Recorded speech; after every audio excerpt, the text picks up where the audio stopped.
The EB-5 Immigrant Investor Program offers a direct path to a U.S. green card for investors and their families.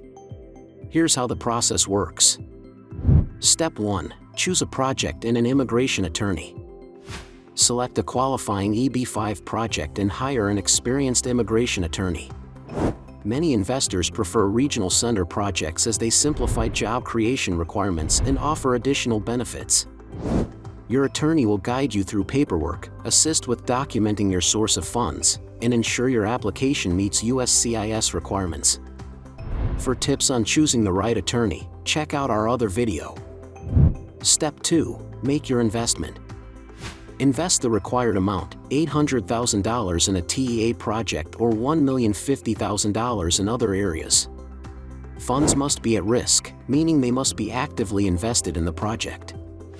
Most regional center projects qualify for the lower $800,000 investment threshold. Step 3. File Form I-526E. This petition proves your investment meets EB-5 requirements. With priority processing available for rural projects, processing times may be shorter. Step 4. Receive a conditional green card. Once your I-526E is approved, you and your family receive a 2-year conditional green card, allowing you to live, work, and study in the U.S. Step 5. File Form I-829. Within 2 years, you must show your investment created at least 10 full-time jobs for U.S. workers.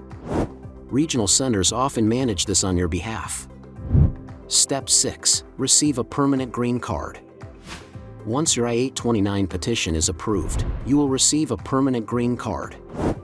The entire process typically takes several years, but with proper planning, the EB-5 program can provide a clear path to U.S. residency and future citizenship.